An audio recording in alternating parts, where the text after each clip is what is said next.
गुरुदेव हैं, हमारी तो दुनिया गुरुदेव हैं। बोलियो आचार्य श्री शिक्षा गुरु दीक्षा गुरु श्री आचार्य समय सागर महाराज की जय। समस्त आचार्य संघ की जय।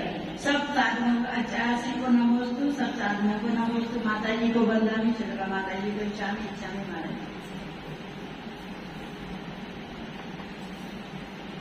हम सभी सुख चाहते हैं और सुख का काम करते हैं, नहीं करते। अपने पड़ोसी को भी नहीं देखते कि कौन पड़ोसी हमारा भूखा है, कि कौन दुखी है। हम किसी को देखते हैं? कभी नहीं देखते हैं। अपने रंग में रंग रहते हैं। पहले का जमाना था कि शाम को जरूर अपने अपने चबूतरे पे बैठते थे, अपने अपने दुख सुख की हर कोई बात कहता था। मगर अब आजकल तो गेट लग जाते हैं बाहर, चाहे कोई भूखा हो, चाहे प्यासा हो, चाहे दुखी हो, चाहे कोई चाहे कुछ हो। अब आजकल किसी से किसी को कोई भी मतलब नहीं रहता। आजकल अब वो जमाना है, प्रेम भाव तो रहा ही नहीं। तो ऐसे ही एक सेठ जी थे, उनके दिल में बड़ा प्रेम था। तो वो कहते थे मेरे राज्य में कोई भूखा नहीं रहना चाहिए और सच्चे भाई भूखा रहना भी नहीं चाहिए। तो वो कहते थे मेरे यहाँ जो बाजार लगता है, उस बाजार में जितना सामान आता है बिकने के लिए, वो सारा सामान सब लोग बेच के जाए, कोई दुखी होके न जाए। और किसी का सामान नहीं बिके तो मेरी तरफ से उनका सामान खरीद लिया जाए, मगर वो दुखी नहीं हो। सेठ बड़े दयालु थे, करुणा भाव वाले थे, दया करते थे। तो ऐसे बहुत दिन हो गया, चलते चलते सारा सामान बिकता गया, सभी लोग खुशी कहने लगे गांव के। एक दिन क्या हुआ कि वो शनि महाराज की मूर्ति आई बिकने के लिए, तो वो किसी ने नहीं खरीदी। शाम हो गई, सुबह से शाम हो गई, बेचारा बैठा गया और उसकी मूर्ति किसी ने भी नहीं खरीदी। तो वो मंत्री जी थे, वो जाके राजा से कहते हैं राजा जी आज एक शनि महाराज की मूर्ति आई है बिकने के लिए और उसे कोई भी नहीं ले गया और बेचारा बैठा है, उदास हुए। तो राजा ने कहा कि जब मेरा आग्रह है कि कोई भी चीज हो खरीद ली जाए यहाँ से और उसको पैसे दे दिए जाए, उसको दुखी नहीं होना चाहिए। तो ठीक है महाराज जी। तो वो मंत्री गया और उसने शनि महाराज की मूर्ति खरीद के लाया जैसे ही राजा ने अपने घर में स्थापित कर दी और बड़े खुशी हुए कि चलो आज मेरे घर में शनि महाराज की मूर्ति आ गई।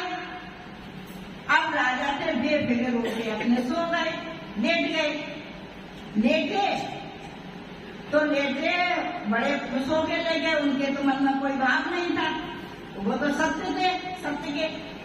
तो वो लेटे थोड़ी देर बाद एक पुरुषाकार लाठी लेके निकले, महिला निकली। तो राजा जी ने आंख खोली, उन्होंने कहा कि जी कौन है? दरवाजे से बाहर जा रही है। तो कौन हो? कि मैं मेला लक्ष्मी हूँ। कि क्यों? कि जिस घर में शनि महाराज की मूर्ति हो उस घर में मेरा क्या काम?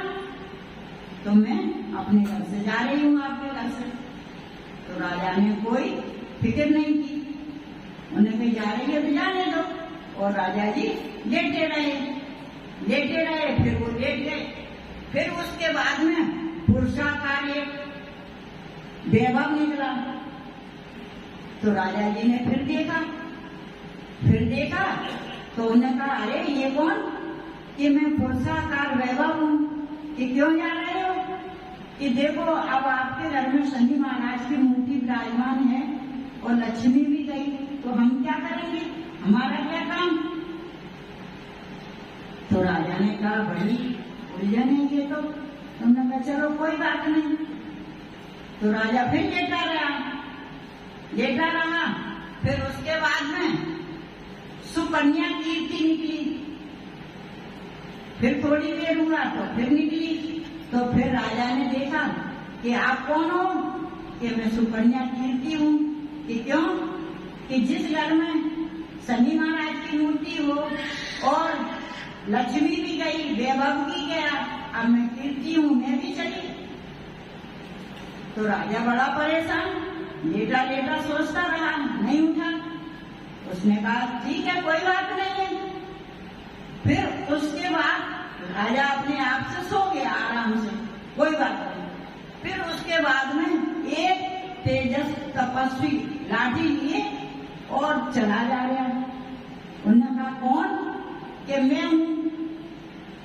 कि आप कहाँ जा रहे हो? कि मैं सत्य हूँ। कि आप कहाँ जा रहे हो?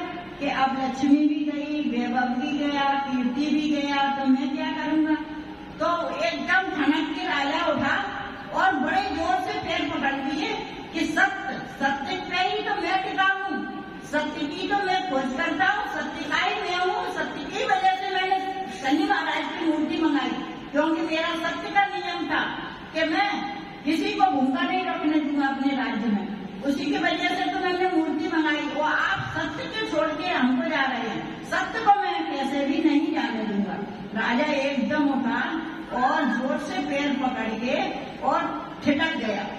जैसे ही रुका तो सत्य रुक गया। उसने कहा राजा बहुत ईमानदार है, इसने मूर्ति मंगाई है, तो चलो भाई कोई बात नहीं, हम रुक जाते हैं। तो जैसे ही सत्य रुका, सत्य के पीछे फिर लक्ष्मी भी आने लगी, लक्ष्मी भी आने लगी, फिर वैभव भी आने लगे, वैभव भी आने लगे, फिर कीर्ति भी आने लगी। कीर्ति आई तो राजा बोला कि मैंने सत्य को रोका है, लक्ष्मी को नहीं रोका है, न वैभव को रोका है, न कीर्ति को रोका है। मैं अपने सत्य पे टिकाऊ हूँ, मैं सत्य बोलता हूँ और सत्य की हमेशा जीत होती है। आपको हमने नहीं रोका, तो उन्होंने कहा कि जहाँ सत्य है वहीं पर लक्ष्मी रहती है और वहीं पर वैभव कीर्ति रहती है, तो मैं यहीं पर रहूंगा।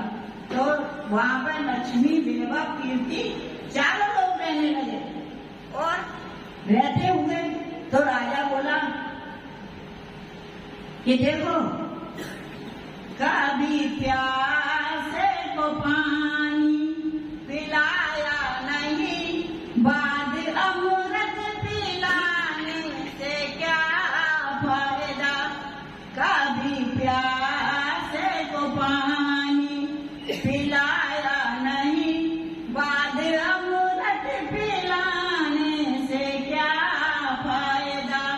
कभी गिरते हुए को उठाया नहीं, बाद आंसू बहाने से क्या फायदा।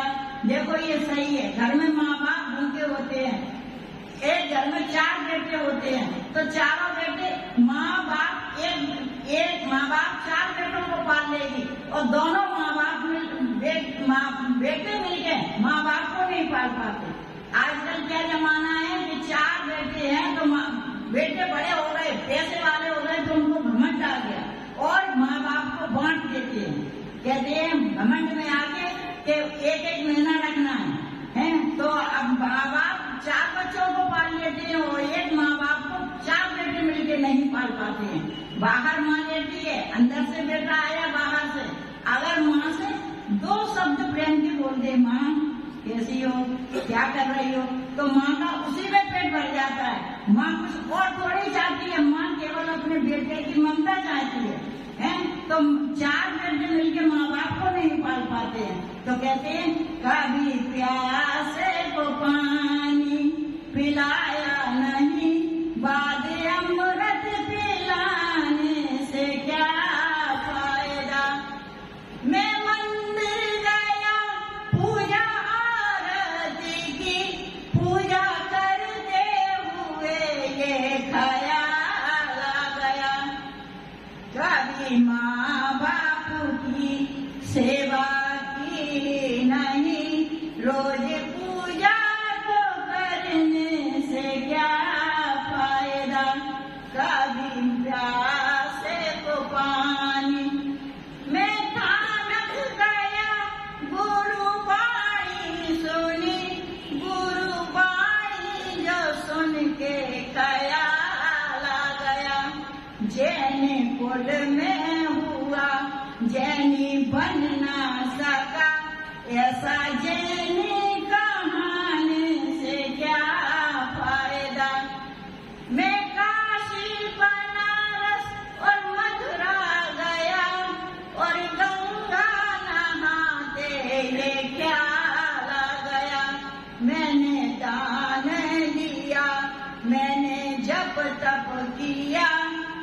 हमें देते हुए ये ख्याल आ गया, कभी कभी भूखे को भोजन कराया नहीं, दान लाखों का देने से क्या फायदा, कभी प्यासे को पानी पिलाया नहीं, बाद अमृत पिलाने से क्या फायदा। देखो घर में 4 भाई होते हैं तो देख के चलना चाहिए। एक भाई रिक्शा चला रहा है, एक भाई किसी की दुकान पर नौकरी कर रहा है, तो 2 बड़े भाई बड़े श्रेष्ठ हैं, बड़े लखपति हैं, तो वो देख के नहीं चलते हैं कि देखो हमारा भाई क्या कर रहा है, उसको भी देख के थोड़ा चलना चाहिए।